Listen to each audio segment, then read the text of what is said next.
Hello guys and welcome to Phil's Fitness Show, and on today's episode I'm going to be going through why people fail so easily at weight loss and what we can do from today to make it a lot simpler for yourself. Okay, so over the years I've been a PT now, I've been coaching clients for 10, 11 years, and I have identified what causes clients to fail very easily as well, okay? So for starters, we live in a generation where people have got these opinions everywhere. We are in a society now where we spend most of our day on Instagram or on Facebook, and social media can dictate everything that we do. And then we've got these influencers who seem to spout out their opinion. These are very uneducated influencers as well with their opinion, and we can get very overwhelmed with everything that's on there. So we can talk about weight loss, we can talk about weight gain, we can talk about the gym, whatever it might be, toning up, whatever it might be. And in that matter, we can get very overwhelmed with everything, and we can overcomplicate exactly what it takes to achieve weight loss with all the crap that's out there. Like I say, with all the social media, with all these influencers, everyone's got an opinion, even though they're very uneducated in the subject area. And then what happens from there? We get overwhelmed, we overcomplicate everything, and we don't succeed. So we need to take a step back on everything. We need to take a step back on what we need to do to achieve weight loss or to achieve a healthier version of ourselves. We need to ignore the crap that's out there. We need to ignore overcomplicating the whole idea of weight loss and becoming a fitter version of ourselves. And we need to go back to the basics. Now, I'm going to speak about the basics, and people are going to be thinking, hang on a minute, does that really work? And yes, is the answer. Like I said, I've dealt with clients, I've dealt with thousands of clients over the years, and we need to go back to basics. We need to strip it all back down, and I'm going to go through a technique with you guys today, what you can do to achieve this at a very easy rate. So, like I said, we get overwhelmed. We try and do everything at once. We try and achieve weight loss and muscle gain. We try and do everything on day one. We get dead excited, we get dead hyped, we get dead motivated.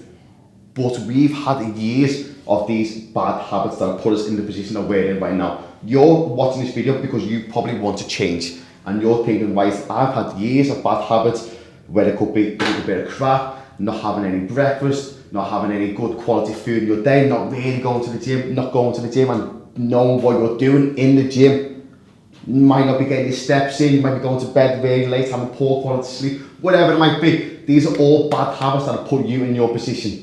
Do you really think it's possible to go from your life now and go bam and just flip it upside down in a space of a day? No. So we need to do things slowly. So my thing for you today is to start doing one habit a week. One habit a week, and that is so easy to achieve as well. And it's not going to be overwhelming. You will stick at it and you will be successful doing it this method. Okay, number one, a very important one, a high protein diet. Now, I don't want you to worry about nothing else. The only thing I'm going to do for your first week is start including protein into your diet. Let's keep in mind as well, protein keeps you fuller for longer. Therefore, it's going to help reduce snackings, reduce the cravings, and it's going to help build and repair muscle tissue as well. So that's very important to keep throughout. But that's our first habit for our first week. Once we started doing that, let's introduce the gym. Now, if you go to the gym now multiple times a week, that's fine. But if you don't be getting overwhelmed, don't be overshooting your gym sessions, but let's start going to the gym at least once per week, or at least doing a home workout once per week. Whatever it is, let's try to do some form of exercise, but don't be overwhelming yourselves by going to the gym every single day. It is not needed. Look at your current lifestyle. Do you go to the gym at the moment? If not, then let's just go at least once per week, but let's start including the gym in our weekly program. Week number 3. So high protein is week 1. Gym is week 2. They've got to stay, by the way. So week number 3, we're now going to start including 10,000 steps a day, 10k steps. I'm sure you've all heard it before, but it's a fantastic tool for your weight loss program as well. It also keeps you a little bit fitter, a little bit healthy, gets you outside, gets you to do some fresh air. The average person does 2,500 steps a day.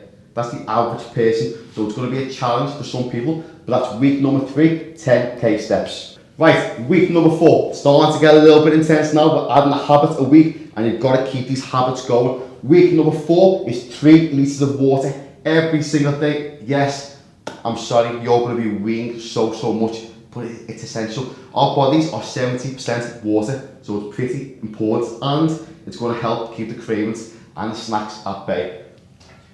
3 litres of water is a lot because this bottle is 1.5 litres, so it's 2 of these bottles a day. So yes, it might be a challenge to some people, but it's going to become essential and it's going to be a big tool on our weight loss program. Week number 5, let's start looking at our diet again. Let's get a little bit healthier. We're going to include 5 fruit and veg a day. If you can do more than 5, of course, it's going to be more beneficial to yourself, but most people don't even get 1 or 2 in a day. So 5 fruit and veg is going to be a massively important tool for our weight loss and just get ourselves a little bit healthier. Can you see, we're now 5 weeks into all these new habits, and we haven't really spoken about counting our calories just yet, because it's our habits that are going to dictate our longevity in our weight loss. We'll talk about calorie counting, that's going to be number 6. Now, a lot of people can struggle when it comes to counting their calories, and people can get overwhelmed with using MyFitnessPal, which is the app that I recommend to use. So, instead of getting overwhelmed by these targets and putting your calories in a big deficit, just spend 1 week on just monitoring your foods. Don't give yourself any goals, don't worry about anything else, just start monitoring your food intake, and that alone is going to highlight your red flags in your week. It's going to give you a few surprises in certain foods, and it's going to shock you and thinking, wow, there's actually that many calories in X, Y, and Z. For example, a Starbucks coffee or a Costa coffee. If you go and get like a caramel cappuccino, you're going to be very surprised at how many calories are consumed in a caramel cappuccino. So just counting your calories without any targets temporarily will be a massive help and massive insight into your current diet. So that's week number 6. Week number 7, we need to start tracking our gym progress. So we started the gym in week number 2. Week number 7, I want us to start monitoring our gym progress now. We want to start including some progressive overload in our gym sessions. Whatever we've done in week 1, we want to try and do a tiny bit more every single week. I didn't give you this to do initially because all I wanted you to do was just to get yourself into the gym. That's a big step for most people for the time being. I don't want you to worry about anything else other than walking into the gym initially. But now we're 7 weeks into this little program that we're going to start doing, and now we're capable of starting to track our gym progress. So every single week, we want to try and do a tiny bit more. Okay, number 8. So it's been very tough, but on week number 8, we've got all these stuff that we want to try and do. Every single day is now a bit of a challenge. Can you now imagine going back to week number 1 and doing everything on that first day? Probably going to be quite impossible, isn't it? But now we're 8 weeks in, it seems a lot more achievable. We're now going to calorie count. We need to be in a calorie deficit to lose body fat. So it's pretty important to make sure we do that correct. On week number 6, we started counting our calories, but now what we're going to do is giving ourselves targets. We need to make sure we're in that deficit. So this is probably where it gets a little bit tough. MyFitnessPal is going to be there for you. If you need any questions about your calorie targets, then just drop me a message. I'll be happy to help. But MyFitnessPal will give very good, accurate calories for you to consume to make sure you hit your goals. And that's it, guys. So that's your 8 habits that I want you to be doing. It's very tough, but it's very achievable as well if you simply just add in 1 habit a week. And of course, I've got 8 here, but you can add in your own habits as well. You can go to bed a little bit early. You can start reading 1 book a week. Habits like that is going to dictate your future. So make sure we nail it. Any questions at all, you just drop me an email or drop me a message on Instagram. And of course, if you've liked this video, give me a thumbs up and tune into the next one. Thanks very much, and I'll see you later.